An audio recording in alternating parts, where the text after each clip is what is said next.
Good evening sa iyo, Idol Unknown. Sa tanong mo, paano ka nagtansya-tansya loads tapos nakapag-build ka pa rin ng muscle tapos nabawasan yung taba mo? Paano ba? Ganito kasi ang loads.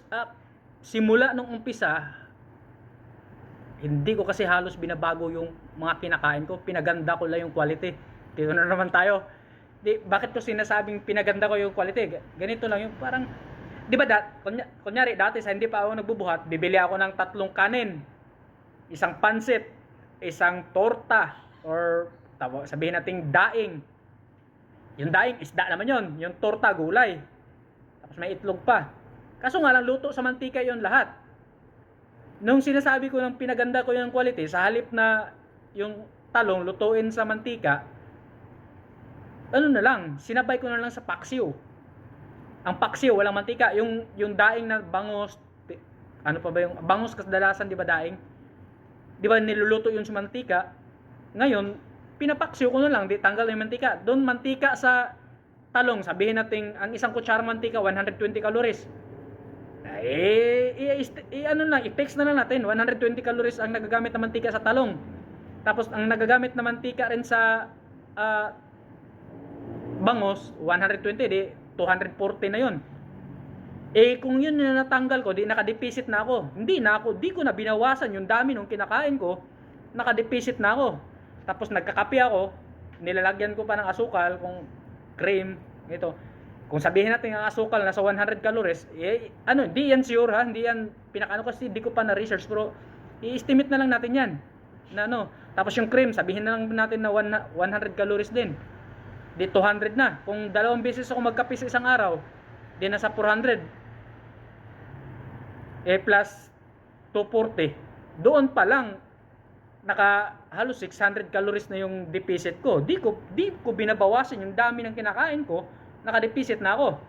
Ngayon, yung timbang ko hindi na gumagalaw. Ibig sabihin noon, parang nagplato na, or ano pa ba ibang term. Basta nasanay na yung katawan ko ng ganon kadami yung calorie deficit ko. Kailangan ko na mag-adjust, di ba? 3 kanin yon. Tatlo. Ginagawa ko ng 2. Tapos yung ulam ko, hindi ko pa rin pinabawasan. Kasi yung isang kanin kasi 120 calories. Sa 100, dito lang tayo sa 100. Kung 3 beses ako kumakain or 4 na beses akong kumain sa isang araw, tapos bawasan ko ng tag 100, 120, di ilan na yun? 480. Di naka-calorie deficit na ako ng 480 a day. Ngayon, kung huminto na naman yung paggalaw ng katawan ko, di magbawas na naman ako ng panibago. Mag-isip na ako doon kung alin yung ibawas ko, magbawas pa ba ako ulit ng kanin, or sa halip na 2, gawin kong 1.5. Kung ilan yun kanina, 480. Minus mo yun ng di nasa 240. Nagbawas na naman ako ng 240. Tapos pagka di naman ako nag zero calories, zero carbs. Di nag-a-adjust na ako dito sa ibang na pwede kong bawasan. Kunyari, di ba, nagsasaging ako.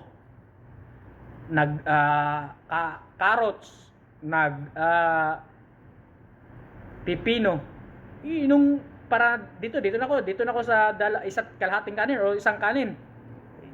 Sunod kong tinanggal yung saging. Ilang calories din yung, sabihin natin mga naka-4 o 5 pirasong saging ako sa magdamag o sa buong 24 oras. Kung ilang calories, o sabihin natin tag 70 or 80 calories or 90 calories bawat isang saging, kung 5 piraso yun, nasa 400 din yun.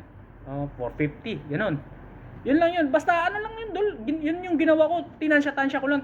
Pagka ayaw na gumalaw yung timbangan ko, tapos makikita ko rin sa katawan ko na hindi na rin siya nagbabago.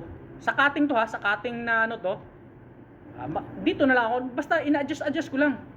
Yun nga lang, yung preparation ko, hindi siya yung maigsing oras, mahabang oras, kasi ino-observe ko lang, tinitignan ko lang yung katawan ko kung hindi na gumagalaw. Hindi kagaya kasi pagka yung sa mga tinitimbang-timbang kasi, mayroon ng parang accurate yung target. Kunyari 4 months ka, gusto mong magbawas ng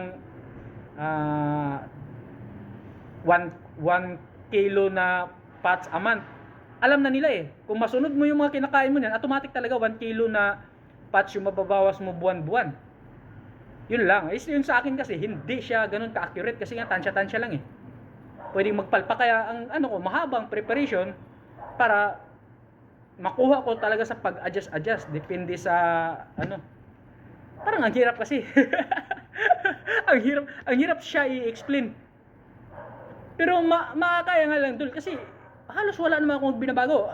Kanin, ulam, gulay, prutas. Yun lang din naman, paulit-ulit na kinakain ko. Tapos kung anong ulam yung inuulam ko araw-araw, halos pare-paras lang din. Pag naka-duty ako, chicken breast. Bakit? Kasi paniniwala ko, mas matagal matutunaw yung chicken breast kaysa isda. Pag naka-duty ako, mahabang oras akong gising. Kaya, kailangan ko ng pagkain na matagal matunaw. Ngayon, pag naka-off duty naman ako, mag-iisda ako tsaka kanin. Hindi ako magkakamote. Kasi, kailangan ko mabilis matunaw kasi matutulog naman ako eh. Para pag mabilis matunaw yung kinakain ko, mabilis na magagamit ng katawan ko. Basta yun yung ginagawa ko. Maraming salamat idol. Parang baliktad ata yung saludo ko. Parang pakaangkang ako doon. Tsaka nakaupo kasi kaya hirap. Nangatwiran pa. Okay dol, maraming salamat sa comment dol.